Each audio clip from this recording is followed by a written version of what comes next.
Lumos, hello hello, j'espère que vous allez bien. On ouvre aujourd'hui la 20e case du calendrier de l'Avent des idées cadeaux. Pour cette 20e idée, de nouveau, j'ai eu envie de vous présenter plusieurs cadeaux et donc plutôt de vous présenter une catégorie de cadeaux. J'ai eu envie aujourd'hui de vous parler des Horcruxes. On va y aller comme les autres fois par ordre de prix, j'y arriverai. Et on commence tout de suite avec le journal de Tom Jedusor. Donc il existe sous deux formats, on va dire. Vous avez vraiment le format carnet, comme on voit dans le film lorsque Harry tente d'écrire dedans et ce genre de choses. Celui-là, il est au prix de 36,99 €. Mais alors, vous avez aussi la version solide, on va dire, qui arrive sur un socle avec le creux de basilic. Donc celui-là, c'est la version plantée, on va dire. Et celui-là, il est à 79,99 €. Donc il est plus cher parce que là, vous avez vraiment un objet en résine, je pense. Enfin bref, le travail n'est pas du tout le même que pour le carnet. Le premier carnet que je vous ai présenté, lui, c'est vraiment un carnet quoi. Si vous voulez, vous pouvez même écrire dedans. Ce serait dommage parce que ça reste un objet de collection. Mais c'est un carnet où vous pouvez totalement écrire dedans. Le deuxième Horcrux que je vous présente, c'est la bague des Gaunt qui, elle, est à 54,99 €. C'est un objet... en fait, la présentation de cet objet est vraiment magnifique. Il arrive dans sa boîte triangulaire. Vous avez au même prix le collier de Salazar Serpentard, donc 54,99 € qui lui arrive dans une boîte plutôt... il me semble que je vous ai déjà présenté quelque chose dans une boîte comme ça. Eh bien en fait, je vous ai déjà présenté le médaillon de Salazar Serpentard.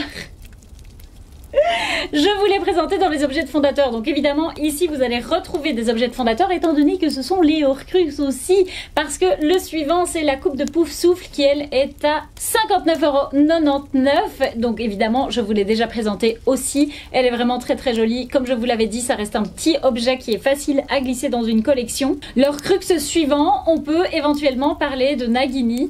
Nagini, il existe plusieurs figurines sous lesquelles elle existe.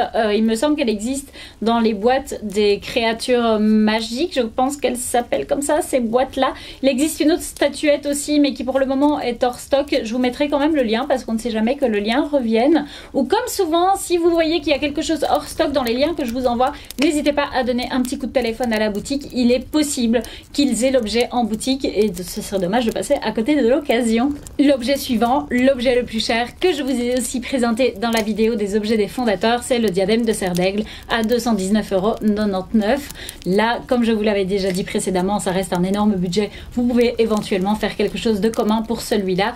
Et le dernier Horcrux, il s'agit d'Harry. Alors, malheureusement, Noble Collection a décidé de ne plus produire les lunettes de Harry. C'est vraiment très dommage. Vous avez d'autres choses qui peuvent faire penser au personnage de Harry à offrir, notamment sa baguette que je vous ai déjà présentée dans la première vidéo, où vous avez toute une ribambelle d'autres choses qui peuvent représenter Harry, évidemment. Vous pouvez opter pour une affiche ou quelque chose comme ça. Ou alors acheter simplement des petites lunettes rondes et les emballer dans une jolie boîte. Ça peut aussi être assez sympa, mais voilà, en termes d'objets de collection pour les lunettes, notamment de Harry, actuellement, eh bien, il n'y en a plus chez Noble Collection, donc c'est ça que je vous dis, ça peut être très sympa d'opter pour la baguette de Harry. Enfin voilà, je vous représente la baguette de Harry, tout simplement parce qu'il fallait que je vous présente les 7 Horcruxes, quitte à aller jusqu'au bout. Le 8e... c'est pas vraiment le 8e, mais la 8e partie d'âme, ça reste Voldemort. Il existe aussi des statuettes de Voldemort qui, elles, sont à des prix aussi plus importants. Finalement, pourquoi pas, même si je vous avoue que recevoir une statuette de Voldemort pour Noël, ça peut paraître un petit peu étrange, mais pourquoi pas. Si vous savez que la personne à qui vous l'offrez adore le personnage de Voldemort, éventuellement, ça peut aussi se faire. Comme d'habitude, vous avez tous les liens dans la barre d'infos qui vous amènent directement sur le site des 4 maisons sur lequel vous pouvez commander. Vous avez aussi dans la description les liens, j'y arriverai, pour nous rejoindre sur Instagram. N'hésitez pas à vous abonner à ma chaîne pour ne rater aucune vidéo, à mettre un pouce en l'air si ces idées vous ont plu, à me dire dans les commentaires d'ailleurs quelle idée est-ce qui vous plairait le plus de retrouver sous le sapin. Et comme je pense que je vous ai tout dit, eh bien je vous fais des bisous et je vous dis à demain. Salut salut, Nox!